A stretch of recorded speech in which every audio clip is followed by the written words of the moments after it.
최근 가격 방어가 되는 임대 매매 물건들이 조금씩 실거래되기 시작하면서 부동산 하락폭이 감소하지 않을까 고민하는 분들이 계실 것 같습니다. 이번 영상에서는 타인이나 전문가의 예측보다는 현재 부동산 상황에 대해 이야기해 볼까 합니다. 굳이 어려운 것이나 전문성이 없어도 크게 두 가지만 기억하시면 됩니다. 상황과 심리입니다. 이 두 가지의 현재와 미래를 보시면 됩니다. 우선 상황을 보겠습니다. 세계 경제가 어렵고 전쟁이나 금리 등의 악재 이슈가 아직 정리되지 않았습니다. 하지만 그러거나 말거나 큰 이변이 없는 한 우리의 월급이나 소득은 비슷합니다. 하지만 실수요자의 경우 작년까지 이어졌던 상승장에서 올라온 가격을 받을 여력이 없습니다. 월급은 그대로이지만 물가는 오른 것처럼요. 상승 전 가격보다 떨어졌다고 하면 거품이 꺼지고 실거주 메리트가 떨어지는 곳이니 이런 매물을 받을 이유가 없고, 아직 상승 전의 가격보다 높은 곳은 비싸서 살 수가 없습니다. 정부에서는 건설 경기 및 여러 가지를 고려하여 규제 해제를 하고 있지만, 저번 정권에서 상승기에 규제를 내도 넘치는 유동성으로 규제 효과가 없었듯이 정부 입장에서 무리다 싶을 정도로 규제 해제를 하고 있지만, 아직도 실수요자 입장에서는 금리가 높고 조건이 안 되며 가격이 높습니다. 사실상 자유경제를 파괴할 정도의 독재적인 정책이 아닌 이상 상황이 나아지지 않는 정책은 크게 유의미하게 나타나지 않습니다. 집을 사려고 하면 돈에 맞춰 살 수는 있습니다. 허나 사람은 소득에 따른 생활 수준에 맞는 집을 가지고 싶어 합니다. 현재 내 생활 수준에서 원하는 집은 가격이 높고 대출이 감당이 안 되며 계속 떨어지는 이 시기에 몇천 억대를 손해를 볼 수 있는 가능성을 감당하면서 집을 살 실수요자는 없죠. 다주택자는 어떨까요? 금융자산 10억 이상을 보통 부자라 칭하는데요. 한국 부자의 자산 포트폴리오 중 50%는 부동산입니다. 대부분 거주용 부동산, 즉 아파트이고요. 부자 중에서도 자산이 낮을수록 부동산의 비중은 70%까지 높아집니다. 부자들조차 자산에서 부동산 비중이 높은데, 길게 이어지는 하락기에 부자들의 자산 가치는 많이 하락했고, 유동성이 생겨야 다른 주택을 구입할 텐데 거래가 일어나지 않아 돈이 없으니 새로운 신규 주택을 구입할 여력도 적죠. 하지만 현재 하락의 원인이 되는 경기 침체 재료들은 이미 선반영이 다 되어 있는 상태입니다.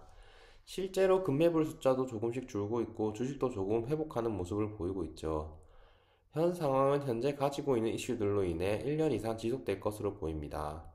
새로운 이슈가 없는 한 1년간 약 하락 및 보합을 유지하다가 상승하지 않을까 조심스레 생각해 봅니다.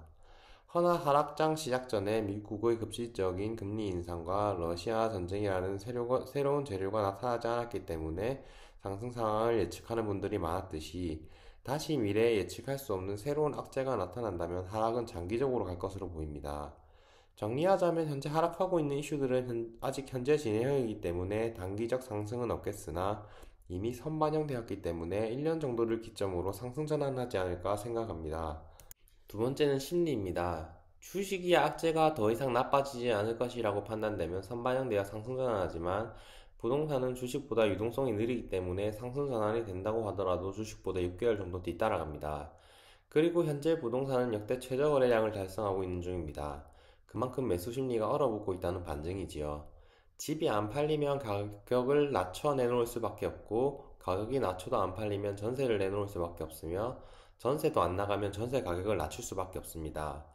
매매가 지탱이 안 되고 그 물량이 전세로 가서도 소화가 안 되니 전세 가격도 낮아져 매매 가격이 더욱더 떨어지는 상황입니다. 물량이 적체되는 상황에서 분양시장은 어떨까요? 현재 기준으로 전국에 6만 8천 채의 미분양이 남아있으며 지속적으로 상승 중입니다. 입주 물량 또한 한 해 수요량이 26만 채라고 봤을 때 24년까지 30만 채를 훨씬 웃도는 수준으로 분양 물량이 과포화 상태이죠. 최근 20년간 미분양 물량이 가장 많았던 09년도를 제외하면 미분양 물량은 하락장인데 비해서는 평이한 수준입니다만, 앞으로 물량이 증가할 여지만 남아있습니다. 미래를 다 맞추는 예언자가 와서 곧 오른다고 사라고 한들 이미 꺾여버린 매수 심리를 뒤집는 것은 상당히 어려운 일입니다. 이런 심리가 반전되려면 어떻게 해야 할까요? 전세든 매매든 호가창에 저가 매물들이 없어지기 시작하면 그때부터 반전되겠죠. 지금 간간히 거래되고 있는 급매물들의 경우 그 아파트를 매매할 수 있는 여력이 되는 실입주자가 감당할 수 있는 가격대까지는 내려왔다고 보는 것이 타당하겠죠. 중장기로 보았을 때 실거주로 나쁜 가격은 아닐 것입니다. 하지만 이렇게 거래되는 물량은 일부뿐입니다. 한 아파트 단지에서 이런 금매 물건이 정리되어 호가가 상승 포지션으로 전환된다고 하더라도 인접하고 비슷한 아파트들의 매물이 정리되지 않는 한 이것은 호가일 뿐 거래가 없는 상황은 지속될 수밖에 없습니다.